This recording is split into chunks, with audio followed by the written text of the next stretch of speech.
Le Festival du cidre de Baie-Saint-Paul revient pour une deuxième édition dans Charlevoix.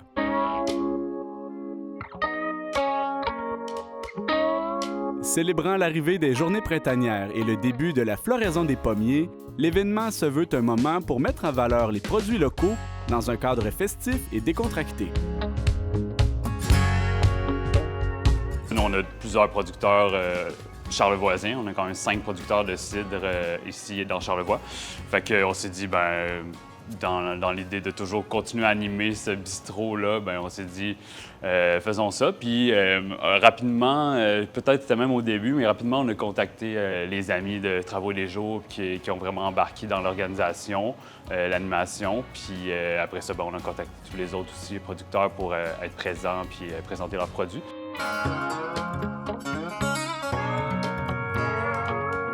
L'événement, qui se tient dans le cadre élargi de la Semaine du cidre du Québec, se déroulera sur 2 journées. On a le jeudi un 5 à 7 avec les producteurs locaux invités. Donc, il va y avoir Yann des Jardins de la Simplicité, il va y avoir Nicolas de Baie-Saint-Pomme et Raphaël de l'Astrerie Les Travaux les Jours. On va avoir du cidre chaud aussi de Pedneau qui ne peut être présent à l'événement, mais qui est quand même, qui nous fait un beau clin d'œil avec ce petit produit pour les jours frais. Et on va avoir donc, c'est comme un 5 à 7 avec 2 DJ invités. Donc, un premier à 5 heures, qui est Beat Mama, ici de la communauté latine ici à Baie-Saint-Paul. Elle a déjà fait un set au balcon. Puis il va y avoir Snowro qui va terminer la soirée un petit peu plus électrisante et dansante par la suite.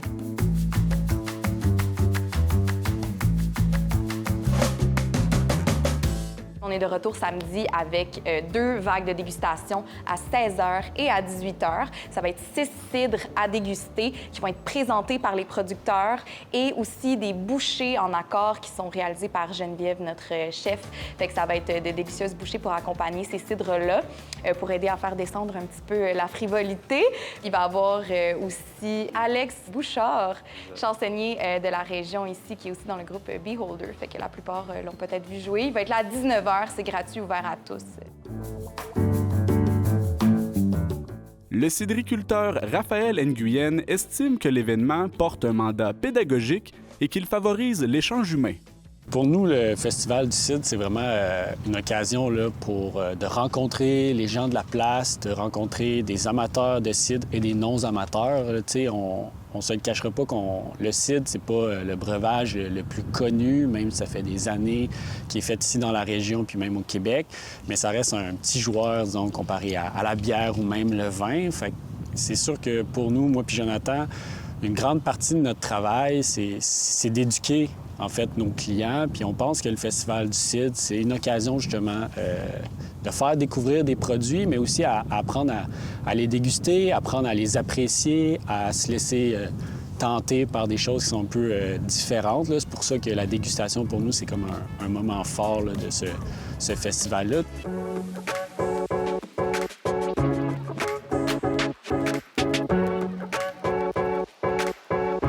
Nicolas Filion soutient pour sa part qu'un monde des possibles s'ouvre à ceux et celles qui souhaitent découvrir l'alcool à base de pommes. Et là, on présente, on fait goûter, on célèbre. C'est un autre événement. Puis je pense que la meilleure façon de découvrir le cidre, de découvrir les cidres, il n'y a pas un cidre de pareil.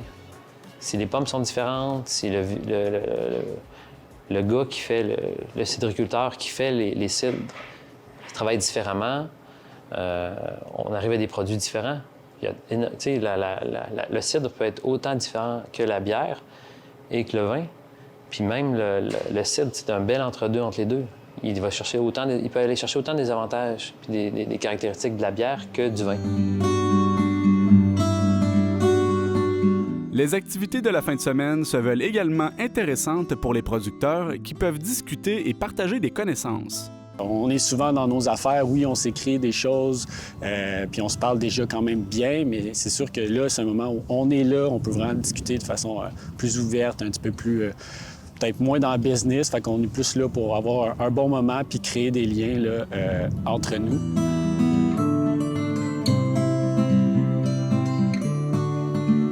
La réalité, c'est qu'on a quand même des styles qui sont, sur certaines choses, se ressemblent, mais sur certaines choses sont quand même très différentes. Fait que c'est vraiment plus de mieux comprendre c'est quoi les processus que les autres ont utilisés, c'est quoi les défis qu'ils ont rencontrés. Puis ça nous permet nous d'avoir des réflexions sur notre façon d'aborder des enjeux. Fait que c'est vraiment comme ça qu'on s'aide beaucoup. Puis c'est pas juste quelque chose on souhaite faire avec les producteurs de cidre, mais c'est quelque chose qu'on fait avec les producteurs d'alcool en général dans Charlevoix, là.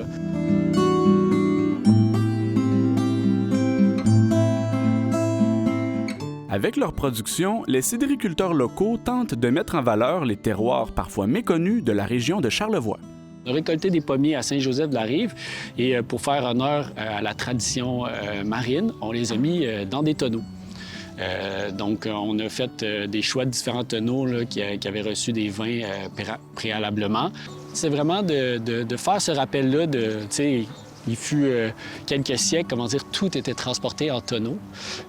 Donc, c'est pour vraiment faire ce petit clin d'œil-là qu'on trouvait super intéressant, qu'on a décidé de faire le pomme goélette là, en tonneaux. Donc, on vient chercher des petites caractéristiques qui sont des fois un peu plus difficiles à trouver dans les pommes, là, des petits tanins puis tout ça, le petit côté boisé là, qui vient avec les tonneaux. Le patrimoine historique de la région influence maintenant sur la transformation du terroir ou la valorisation que vous en faites. Oui, puis c'est quelque chose d'important pour nous, tu sais, dans le sens que, bien, on n'achète pas de pommes. Toutes nos pommes, on les cueille à la main, que ce soit sur un projet spécial comme on fait avec la coopérative L'Affluent à Petite-Rivière. Tu sais, on cueille des pommes à Petite-Rivière. On veut vraiment faire ressortir le terroir, mais le terroir, c'est aussi l'histoire, tu sais, puis l'histoire c'est des gens, puis des coutumes, puis des façons de faire. Donc, on essaie de toujours on essaie de trouver une façon de mélanger ces choses-là pour que les gens sentent que c'est un produit qui les représente. Est-ce que tu te verrais dans quelques années avec ce projet-là comme un projet de vie à temps plein pour toi? Bien, ça serait le fun. Ça serait le fun parce que ça permettrait vraiment de faire vivre la terre pour laquelle je suis bien attaché. Ces arbres-là, j'aime beaucoup, beaucoup les arbres. Les arbres fruitiers, du fruit, c'est super. Quelque chose qui se boit, qui est alcoolisé. Éventuellement, avoir quelque chose qui est aussi des produits non alcoolisés. Un peu rendre hommage aussi à tes ancêtres, à ton grand-père et les autres qui avaient la terre avant? Bien, c'est un héritage. Moi, je vois ça comme un héritage, mais aujourd'hui, je suis le gardien de la terre, du grand-père de mon grand-père, si on veut. D'autres produits en provenance d'ailleurs au Québec seront également à découvrir durant les festivités. Avec principalement nos amis des Travaux des Jours, sont allés sélectionner des petits producteurs au Québec qu'eux trippent vraiment sur ces produits-là. Fait que des petites productions. Puis ce qui est le fun de ça, c'est qu'on va avoir ces produits-là. Puis c'est des produits que donc, la communauté locale, eux, n'ont pas souvent accès. Fait que, tu sais, c'est sûr que les producteurs locaux, c'est le fun, mais les gens de la place, souvent, vont les connaître. Fait que, peut-être pas tous, mais c'est le fun de les redécouvrir et tout. Mais c'est le fun aussi d'avoir, pour les gens de la place, avoir des produits nichés de l'extérieur pour découvrir. Évidemment, c'est tout au Québec quand même, mais c'est le fun de découvrir d'autres produits qui ne sont pas habitués. Puis pour les gens qui vont venir de l'extérieur, bien là, ça va être le fun de mettre à l'honneur les produits locaux, puis eux vont avoir le grand plaisir de les découvrir. Pour davantage d'informations, la population est invitée à consulter les réseaux sociaux de l'Auberge et du Bistrot des Balcons.